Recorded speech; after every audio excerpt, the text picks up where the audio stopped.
नमस्कार, स्वागत है आप सभी का इंडिया वॉइस पर। मैं आपके साथ निकिता कश्यप। सरकारी डॉक्टर का भोकाल, चुकनाचूर हुआ विधायक का प्रोटोकॉल। पीला गमछा डाल विधायक हुए लाल तो डॉक्टर ने लगाई लताम। जी हां, आपको बता दें कि यूपी में सत्ता पक्ष के विधायक का सरकारी अस्पताल में अपमान हो गया है। जी हां, विधायक जी गए थे मरीजों के इलाज की व्यवस्थाओं को देखने, मगर डॉक्टर साहब ने विधायक जी का ऐसा इलाज कर दिया कि सोशल मीडिया पर बवाल मच गया है। मामला है गाजीपुर के जनपद के सीएचसी जखानिया का, जहां पर सुहेल देव समाजवादी पार्टी से जखानिया के एमएलए वेदी राम अस्पताल का निरीक्षण करने पहुंचे और इस दौरान अस्पताल में कुछ भी सही नहीं मिला। जी आपको बताएं कि विधायक वेदी राम ने अस्पताल का हाल जानने पहुंचे थे और जहां पर बगैर अस्पताल में सन्नाटा, गंदगी और बदतमीजी देखने को मिली। शौचालय में ताले लटके मिले, मरीजों को दवाइयां बाहर से खरीदनी पड़ रही थी और तो और सरकारी चाय और नाश्ता भी नदारद था। लेकिन असली ड्रामा तो तब शुरू हुआ जब विधायक ने डॉक्टर से ही सवाल पूछ लिया और जिसके जवाब में डॉक्टर ने कहा कि तुम जैसे विधायक बहुत आए गए, जुबान संभाल कर बात करो। विधायक ने जब डॉक्टर को स्वास्थ्य मंत्री से शिकायत करने का अल्टीमेटम दिया तो डॉक्टर कुर्सी छोड़कर अस्पताल से बाहर निकल गए। ना डर, ना शर्म और बस दबल गई। तो ये वीडियो जो है इस समय सोशल मीडिया पर जमकर वायरल हो रहा है और जिसके बाद सियासी घमासान भी पूरे तरीके से चरम पर है। जीएफएक्स के माध्यम से समझाते हैं कि आखिर क्या है पूरा मामला। गाजीपुर के सरकारी अस्पताल में विधायक को अपमान का सामना करना पड़ा। अस्पताल में ताले लगे, शौचालयों पर और दवाइयों की कमी ने व्यवस्था की पोल खोल दी। तो वहीं निरीक्षण के दौरान तमाम गड़बड़ियां और व्यवस्थाओं की पोल खुल गई और जिसके कारण विधायक और डॉक्टर आमने सामने आ गए। अब बताते हैं कि आखिर विधायक क्यों भड़के। निरीक्षण में घोर अनदेखी और अव्यवस्था मिली, जिसमें कि मुफ्त भोजन और नाश्ते का भी अभाव था। तो वहीं डॉक्टरों की लापरवाही और गैर जिम्मेदारी पूरा तरीके से देखने मिली और जहां पर मुंह में गुटखा खाते हुए डॉक्टर ने विधायक से बातचीत की और जिसके बाद विधायक को गुस्सा आ गया। डॉक्टर की दबंगई जो है वो किस तरीके से सामने आई है वो भी हम आपको समझाते हैं। अस्पताल की व्यवस्थाओं पर तमाम सवाल उठे। जब तमाम अनियमितताएं देखी गई तो विधायक ने सीधे सवाल डॉक्टर से किए और जिसमें जब विधायक साहब ने डॉक्टर साहब से सवाल किए तो उसके जवाब में उन्होंने कहा कि तुम जैसे विधायक आते जाते रहते हैं, जुबान संभाल कर बात करो। जी आपको बता दें कि लताड़ते हुए डॉक्टर वहां सीट छोड़कर बाहर चले गए। तो वहीं विधायक की शिकायत पर कुर्सी छोड़कर जिस तरीके से डॉक्टर बाहर गए, ये पूरे तरीके से विधायक का यहाँ पर अपमान दर्शाता है। तो वहीं आपको बता दें कि स्वास्थ्य मंत्री को चुनौती और सिस्टम की पोल इस मामले में खुलती हुई नजर आ रही है।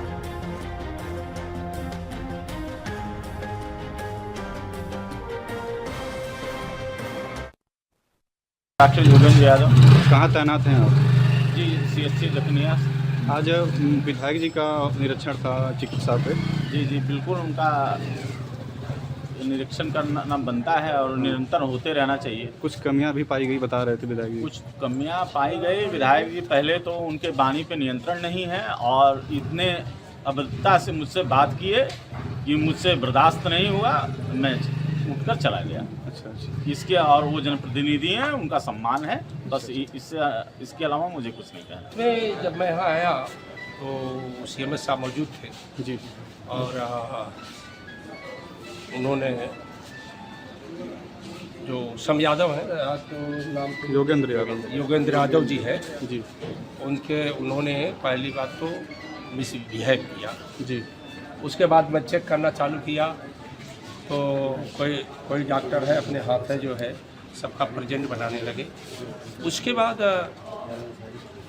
यहाँ जो है तब तक एक मरीज आ गया, जो उसे 4-5-6 मरीज आ गए और जो भर्ती थे ये सब तो बोले साहब हम 5 दिन से भर्ती हैं, हमें दवा बाहर से लाना पड़ रहा है जी। और हमें न चाय मिल रही है, न नाश्ता मिल रहा है, न बाथरूम की कोई व्यवस्था है, न लैट्रिन की कोई व्यवस्था है, इस तरह से। और मैं अभी को देखा हूँ तो लैट्रिन में ताला लगा हुआ है और जब खुलवाया हूँ एक आध कई लैट्रिन है, लेकिन ये लैट्रिन खुलवाया तो उसमें जाम पड़ा हुआ है, लैट्रिन जाम पड़ा हुआ है जी।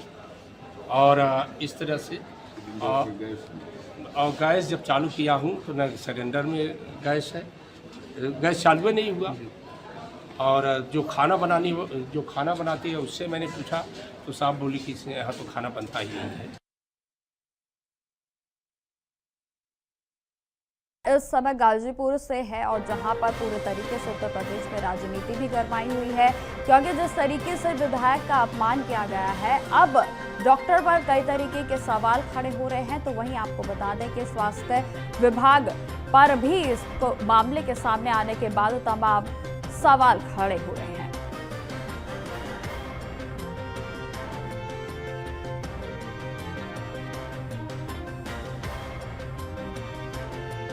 तो इसी खबर पर हमारे साथ हमारे मेहमान भी जुड़ गए हैं, जिसमें अनुपम भंडारी जी, नेता है बीजेपी से, हमारे साथ जुड़ गए हैं। सर, आपका बहुत बहुत स्वागत है।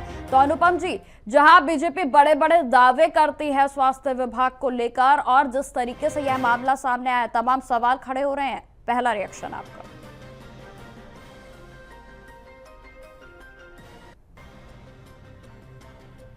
प्रशासन में कोई भी व्यक्ति अगर ये चाहे कि किसी व्यक्ति से अभद्रता करे और उसका जवाब जो है वहां से रिपरकशन उसको ठीक मिले, ये ठीक नहीं रहता। हम लोगों को अपनी मर्यादा के साथ में आचरण करना चाहिए। और चाहे कोई भी व्यक्ति हो, चाहे सामने बैठे वाला डॉक्टर हो या कोई भी XYZ हो, आपका सीनियर हो, अगर आपने आचरण अगर डेट ठीक रखा है, हालांकि भारतीय जनता पार्टी तो सरकारी ऐसी पार्टी है जिसमें संगठन में लोगों को सिखाया जाता है कि किस तरीके से अपने लोगों को साथ लेके चलना है और साथ साथ कैसे अपने डिसिप्लिन को मेंटेन करना है। तो अगर किसी व्यक्ति द्वारा अभद्रता की गई है तो उसका जवाब तो आने वाले सामने से तो मिलना ही तय था। तो हालांकि इस बारे में जो भी समीक्षा जो बाकी लोग करेंगे, बाकी क्या गलत है क्या सही है, इस प्रकरण तो आपके माध्यम से मालूम हमको पड़ रहा है। लेकिन यह है कि डिसिप्लिन में चीजों को रहना चाहिए। अगर गलती जिसकी भी है उसको उसका खामियाजा भी आने वाले समय में देखने को भी मिल सकता है। अनुपम जी, ठीक है, अभद्रता की बात तो बिल्कुल ठीक है, लेकिन दूसरी तरफ अस्पताल की जिस तरीके से वहां पर व्यवस्थाएं हैं उसकी भी तो पोल खुल गई है। जहां तक की व्यवस्था की बात है, वहां का जो इंचार्ज है उसकी ये पूर्ण जिम्मेदारी है कि उस चीज को जिसमें वो इंचार्ज है वहां चीजों को अपने तरीके से दुरुस्त करे। जो जहां कुछ कमी है वो शासन प्रशासन को वहां से अपडेट किया जाए। जो कभी वहां से पूरी करने की आवश्यकता होती है वो भी पूरी की जाती है। अगर मान लेते हैं कोई चीज बताई नहीं गई है प्रशासन के द्वारा या वहां के संबंधित स्टाफ के द्वारा, तो वो चीजें उसको उसका दायित्व आता है। लेकिन अनुपम जी, यहाँ कई सवाल खड़े होते हैं, जहां सरकार बड़े बड़े दावे करती है स्वास्थ्य विभाग को लेकर, अस्पतालों को लेकर और बदलाव को लेकर, लेकिन अब जब जमीनी स्तर पर बात आती है तो मरीज जो है वो तो अभी भी परेशान है, लोगों को दवाई अभी भी नहीं मिल रही है। जहाँ तक बात है स्वास्थ्य व्यवस्था की बात है, जब से भारतीय जनता पार्टी आई है और उन्होंने स्वास्थ्य व्यवस्था में मुझे लगता नहीं कोई कमी छोड़ी होगी। आज आप देख सकते हैं जहाँ जहाँ अस्पताल नहीं थे, जिन राज्यों, जिन प्रदेशों, जिन जनपदों के अंदर वहाँ पहुँचाने का काम किया है, अस्पताल खोलने का काम किया गया है। कोरोना कालखंड के अंदर जिस तरीके से तेजी से कानून को व्यवस्था को कंट्रोल किया गया है वो अपने आप में अभूतपूर्व है, जिसकी प्रशंसा विपक्ष भी कहीं ना कहीं से करता ही है। लेकिन जहाँ तक बात है, कहीं ना कहीं देखिए सारी चीजें 100% तो करेक्शन नहीं हो सकता, लेकिन जहाँ जहाँ भी कमियां और जहाँ जब ब्लैक होल्स दिखते हैं उनको भरने का प्रयास हमेशा शासन प्रशासन करता ही है। लाल बिहारी यादव जी भी हमारे साथ जुड़ गए हैं, नेता प्रतिपक्ष समाजवादी पार्टी से। सर, आपका बहुत बहुत स्वागत है सबसे पहले चैनल पर। जी लाल बिहारी जी, आप मेरी आवाज सुन पा रहे हैं? जी बोल रहा हूँ। नमस्कार सर, मेरा पहला सवाल है आपसे कि जिस तरीके से बीजेपी की ओर से तमाम वादे तो किए जाते हैं, लेकिन जिस तरीके से ये मामला सामने आया है, कहीं ना कहीं विभाग की पोल खुलती हुई नजर आ रही है, क्या रिएक्शन है आपका? देखिए, स्वास्थ्य की सेवाएं प्रदेश में बहुत खराब हैं।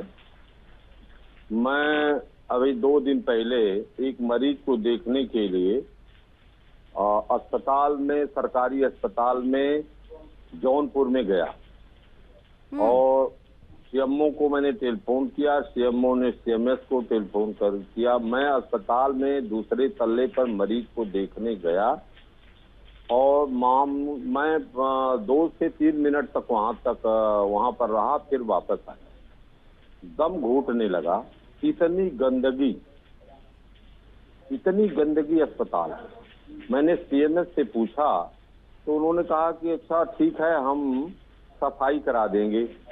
मैंने पूछा कि आज तक सफाई क्यों नहीं हुई? ये अस्पताल में जो स्वस्थ आदमी अगर आएगा तो वह नहीं स्वस्थ रह पाएगा, तो ये मरीज यहाँ कैसे स्वस्थ हो पाएंगे? इतनी बुरी हालत है अस्पतालों की। और मैं मेरा घर जहाँ है आजमगढ़ में, मेहनगर ब्लॉक में, एक पीएससी है जो है, हमारे घर से हम निकलते हैं 500 मीटर बाद मेन सड़क पर, वहाँ तो आज तक मैंने डॉक्टर कभी देखा ही नहीं। एक कंपाउंडर बैठता है लावारिस की तरह और बैठ करके फिर शाम तक चला जाता है। कभी डॉक्टर को आंख से मैंने देखा ही नहीं, जबकि उसी रास्ते से निकलता हूँ, उसी से वापस आता हूँ। ठीक है लाल बिहारी जी, तो अनुपम जी बड़ा आरोप लगा रहे हैं कि अस्पताल में डॉक्टर्स भी नहीं है, जवाब दीजिए। देखिए, डॉक्टर नहीं है ये बात है, ये कह जहाँ तक पुराने शासनकाल के अंदर जिस उत्तर प्रदेश को बीमारू प्रदेश कहा जाता था, आगे तारीख में वो स्वास्थ्य सेवाओं के लिए जाना जाता है, और उसको 2023 में हमने नहीं, भारत सरकार ने और कई बाहर के देशों के लोगों ने इसकी सराहना की है, और इसको बेहतर प्रदर्शन के लिए कई पुरस्कार से नवाजा जा चुका है। जहां तक उत्तर प्रदेश को दवा निर्माण का हब बनाने के लिए कई महत्वपूर्ण कदम उठाए जाते हैं। लेकिन अनुपम जी, आपको ये नहीं लगता कि अस्पताल खोल देने से ही जो है वो लोगों की समस्याओं का समाधान नहीं होगा? अगर वहां पर पर्याप्त जो लोगों के लिए सुविधाएं हैं वही नहीं मिलेंगी तो आखिर अस्पतालों का क्या फायदा? इतनी जो है मशीनें हैं, इसको नहीं देख पा रहे हैं कि हमारे दवा में, हमारे अस्पताल में क्या क्या चीजें हैं। इसमें 43 जनपद है, 16 CSC हैं, 22 प्राथमिक केंद्र है। इन सब जगह जो है पूरे समुचित रूप से डॉक्टरों की व्यवस्था की गई है।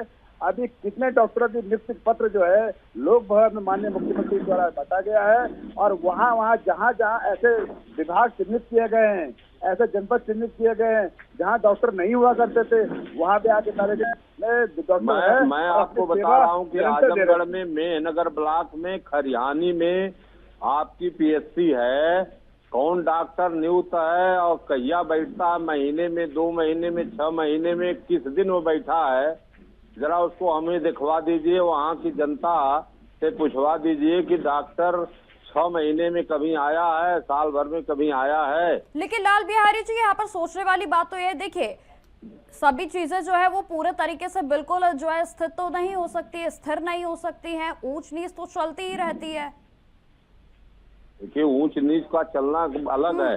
सरकारी अस्पताल में 2 टाइम जो है फिनाइल गिरा करके उसकी सफाई करने का जो है निर्देश है, और जिस अस्पताल में कभी सफाई नहीं हो रही है, सही आदमी अगर है, स्वस्थ आदमी है, और वो अस्पताल में जाने के बाद उसको अगर उल्टी आ जाए जो है, तो आप बताइए कि वो अस्पताल है? लेकिन लाल बिहारी जी, इस बात से तो झुकाया नहीं जा सकता ना कि स्वास्थ्य विभाग का जो है पहले से वो बेहतर तो हुए हैं। देखिए, ये बात आपको माननी पड़ेगी कि पहले से स्वास्थ्य विभाग बेहतर जरूर हुए हैं, नए मेडिकल कॉलेजेस भी खुले हैं, लोगों को सुविधाएं भी मिल रही हैं। हाँ, एक जगह है जहाँ पर इस तरीके के मामले सामने आ जाते हैं। उनका जो है कोई इंस्ट्रूमेंट जो है नहीं रखा गया। अस्पताल खोलने की घोषणा केवल कर दी गई है, घोषणा करने से नहीं कुछ होता है। उसमें जब तक आप जो है उनके संसाधन नहीं उपलब्ध कराएंगे, तो आप घोषणा कर दें कि पीजीआई हो गया, तो पीजीआई थोड़ा ना हो जाएगा। ठीक है लाल बिहारी जी। अनुपम जी, मैं आपसे पूछना चाहूंगी कि जिस तरीके से यह वीडियो सामने आया है, तो क्या अब जो वहां पर अधिकारी हैं, जो वहां पर डॉक्टर्स हैं, वो सरकार से भी ऊपर हो गए? मनमानी जिस तरीके से इस वीडियो में उनकी मनमानी देखने को मिली है, जिस तरीके से वो जवाब दे रहे हैं, आखिर इतनी छूट? स्वास्थ्य मंत्री तो बड़े बड़े दावे करते हैं अस्पतालों को लेकर। नहीं, ये अस्पताल की बात छोड़िए, देखा है कि केवल अस्पताल की बात छोड़िए, इन्हीं के दल के पूर्व सांसद ब्रजभूषण सिंह ने बयान दिया। लेकिन जहाँ तक बात है, कोई भी अपनी कमियों को दूर नहीं कर सकता। अपनी कमियों में अगर उसके अंदर है, चाहे वो डॉक्टर में हो, चाहे हमारे माननीय विधायक जी में हो, अगर गलती है, अगर डॉक्टर की गलती है, अगर वहां पर चीजें मुहैया नहीं पाई गई, गंदगी पाई गई है, तो उसकी चिंता करना ये काम है वहाँ के इंचार्ज का, चिकित्सा इंचार्ज का। तो इसकी जवाबदेही चिकित्सा इंचार्ज की होगी। और ठीक है अनुपम जी, ये तो विधायक का यहाँ से जो वीडियो है वो वायरल हो गया, तो इसलिए ये मामला संज्ञान में आ गया, नहीं तो जनता तो इसी तरीके से परेशान रहती। देखिए, बात जनता जनार्दन देखिए सराखों पे है पूरी पार्टी के अंदर। जहां तक बात है, उसके लिए एक हेल्पलाइन नंबर जारी किया जा चुका है। अगर कोई भी हमारी जनता में कोई भी व्यक्ति अगर अस्पताल में जाता है, कहीं भी उसको दिक्कत महसूस होती है, तो सीएम हेल्पलाइन नंबर पर संपर्क कर सकता है। तत्काल उसको संज्ञान लेते, वहां के अगर डॉक्टर की गलती होती है, तत्काल प्रभाव से निलंबित भी किया जाता है, एक्शन भी किया जाता है। मेरा मानना यह है कि पूरी उंगली बराबर नहीं होती, लेकिन जिस तरीके से आज शासन प्रशासन काम कर रहा है, आज केजीएमसी में, एसपीजीए में कई लोगों को नई सौगात मिली है। जिस तरीके से निजी आज की तारीख में, पहले मेन जो प्राइवेट हॉस्पिटल की, आज सरकारी अस्पताल में कितने डॉक्टरों का भर्ती करने का काम किया गया है, कितने बेड लगाए गए हैं, कितनी इमरजेंसी यूनिट लगाई गई है। जो बेड कहाँ 50 कहाँ 100 हुआ करते थे, उनकी संख्या 300 से लेकर 800 तक बढ़ाई गई है। जहां तक बात है स्वास्थ्य सेवाओं पे सबसे ज्यादा गंभीर जो है चिंतन जो है माननीय योगी जी हमेशा देखते हैं, और उसकी समस्या बैठक हर बार की जाती है। और जहां तक बात है, मैं नहीं मानता कि हर जगह सब कुछ सही हो गया होगा, लेकिन जहां जहां प्रयास हम कर सकते हैं, जहां हर जनपद में हर जगह एक अस्पताल का जो नियम रखा गया है सरकार के द्वारा, जिसमें जहां पर कभी पुरानी सरकार ने कभी सोचा नहीं था, लोगों को कितने लोगों को, आप लखनऊ में हम लोग बैठे हुए हैं, यहाँ से सीतापुर, लखीमपुर, रायबरेली, हरदोई से लोग यहाँ इलाज करा आते थे। ये बहुत कुछ बताएंगे कि हमने आसमान छू लिया, लेकिन आसमान छूने में लोग वहाँ पर बात केवल आंकड़ों से और अपने जबान से करेंगे, धरातल पर कुछ नहीं है। यह इनके आंकड़े, इनकी जबान जो है आसमान को छूती है। हर जगह इनका यही काम है। अधिक जगह मेडिकल कॉलेज संचालित किए गए, विद्यालय बंद कर रहे हैं। मैं दावा करता हूँ किसी सरकार में नहीं हुआ, को पढ़ने नहीं दे रहे हैं, विद्यालयों को बंद कर रहे हैं। ये विद्यालयों में जो इस समय ऑफलाइन ट्रांसफर की व्यवस्था है इनकी, और उसमें लाल बिहारी जी, आप एक जिम्मेदार विपक्ष होने के नाते कोई राय दीजिए ना अपने पक्ष को। माफ कीजिए, क्षेत्र में शिक्षा का क्षेत्र हो, मेडिकल का क्षेत्र हो, कृषि के क्षेत्र में देख लीजिए लाइन लगी हुई है।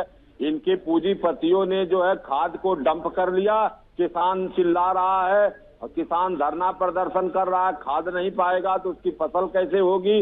इनके जमाने में न किसान खुशहाल है, न नौजवान खुशहाल है, न जो है। तो यानी कि लाल बिहारी जी, आपका कहना है कि समाजवादी पार्टी के समय में सब चीज जो है पूरी तरीके से बढ़िया चल रही थी। खा रहे हैं तो सोच रहे हैं कि पूरी जनता दूध भात खा रही है। जो है जिसका पेट दूध भात से भर रहा है, वह समझ रहा है पूरी प्रदेश की जनता दूध भात खा रही है। इसलिए मैं कहना चाहता हूं कि बीजेपी की सरकार हर तरह से फेलोर है।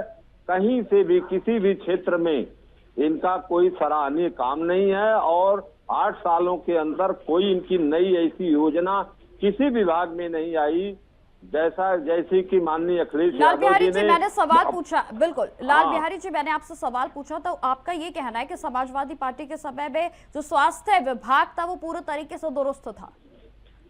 जी लाल बिहारी जी, मैं आपसे सवाल कर रही हूँ कि जब समाजवादी पार्टी का शासनकाल था, तो आप ये कह रहे हैं कि उस समय जो है सभी स्वास्थ्य विभाग हो, शिक्षा विभाग हो, सभी विभाग जो जितने भी तमाम विभाग हैं वो पूरे तरीके से दुरुस्त थे, आप ये कहना चाहते हैं? नहीं, इससे बेहतर थे, लेकिन जब से ये जीएसटी वसूलने लगे, होते तो मुझे लगता है कि नहीं, अरबों रुपया जनता से जीएसटी के रूप में जब ये वसूलने लगे तो पैसा जा रहा है। उस समय जीएसटी नहीं वसूली जाती थी। जब ये जीएसटी वसूलने लगे, चाय की दुकान पर हम लोग लखनऊ में चाय पीते हैं तो चाय का दाम लेता है वो अगर 35 रुपया, तो लिखता है धन 5 रुपया जीएसटी। तो वो पैसा कहाँ जा रहा है? अरबों खरबों रुपया जो है उस पैसे लाल बिहारी जी, यहाँ पर सवाल तो फिर भी बनता है कि अगर आप कह रहे हैं कि समाजवादी पार्टी के समय में अगर व्यवस्थाएं इससे ज्यादा बेहतर थी, तो आखिर जनता ने आपको मौका क्यों नहीं दिया? इनकी व्यवस्थाएं अगर बहुत अच्छी थी तो 24 के चुनाव में पार्लियामेंट में यह क्यों हारे? अगर बहुत अच्छी इनकी व्यवस्था थी मौका तो पर दिया ना, फिर भी सर चुनाव में जनता ने मौका तो दिया ना, फिर भी सीटों में 33 सीट क्यों पाए?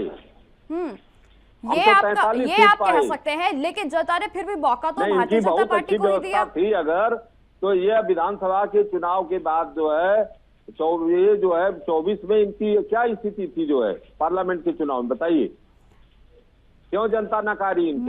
मैं यही कहना चाह रही हूं कि अगर सभी चीजें दुरुस्त थी, सभी चीजें अच्छी थी, तो आपको जनता ने मौका क्यों नहीं दिया? हालांकि आप ये बात बिल्कुल सही कह रहे हैं कि जिस तरीके से लोकसभा चुनाव का रिजल्ट आया उसमें समाजवादी पार्टी के लिए बेहद ही बेहतरीन जो है वो रिजल्ट था। आगे क्या पता जो है तस्वीरें और भी देखने को बिल्कुल अलग मिले, लेकिन अभी सवाल यह बनता है कि आप ये कह रहे हैं कि समाजवादी पार्टी के शासनकाल में सभी चीजें जो है बेहतरीन थी। इनका कोई विजन है ही नहीं है। ये जो है समाज कैसे आगे बढ़ेगा, कैसे आगे जाएगा, इनका कोई विजन नहीं है। इनके यहाँ जो है सब काम जो है आंकड़ों से होता है। ठीक है लाल बिहारी जी, अनुपम जी मैं आपसे जानना चाहूंगी, क्या लाल बिहारी जी साफ तौर पर कह रहे हैं कि बीजेपी विजनलेस है, कोई विजन ही नहीं है आपका? कोई विजन नहीं है इनको। इन्होंने विजन पर जो है विजन डॉक्यूमेंट पर बात किया एक दिन और एक रात। इनके एक भी विधायक ने बात कर रहे हैं जो एक घर की पार्टी है, विजन नहीं बता पाया। केवल ये जो है अपनी उपलब्धियां गिनाते रहे, फर्जी आंकड़े गिनाते रहे। सांसद बना दिया, को विधायक बना दिया गया। मैं इनके आपके चैनल के माध्यम से इनको आंकड़ा नहीं पता होगा, मैं आंकड़ा बता देता हूँ। ये आंकड़ा हमारा नहीं है, आप जाके चेक कर सकते हैं सर्वे के उद्देश्य से भी। आज भारत में उत्तर प्रदेश के अंदर की बात करें, आयुष्मान कार्ड बनाने में उत्तर प्रदेश पूरे देश में प्रथम है। ठीक है, जिसमें 5.13 करोड़ आयुष्मान कार्ड बनाए गए हैं पूरे उत्तर प्रदेश के अंदर, जो कि भारत में प्रथम है। इसके अलावा बजट में जो वृद्धि की गई है वो 16% की गई है। लाल बिहारी जी आप दोनों का हमारे साथ चर्चा में जुड़ने के लिए बहुत बहुत धन्यवाद, समय का अभाव है। तो जिस तरीके से आपको बता दें कि इस समय पूरे तरीके से यह वीडियो सोशल मीडिया पर वायरल है। हालांकि सवाल भी बनता है कि जब डॉक्टरों का व्यवहार इलाज से ज्यादा तकलीफ देने लगे और जनप्रतिनिधियों की बातों की भी कीमत ना रह जाए, तो समझ लीजिए कि व्यवस्था बीमार नहीं सीधा वेंटिलेटर पर है। अब देखना यह है कि इलाज पहले होगा या मरीजों का या फिर सिस्टम का। तो फिलहाल मेरे साथ इस पेशकश में इतना ही। देश दुनिया की तमाम खबरों की जानकारी के लिए बने रहे हमारे साथ। नमस्कार।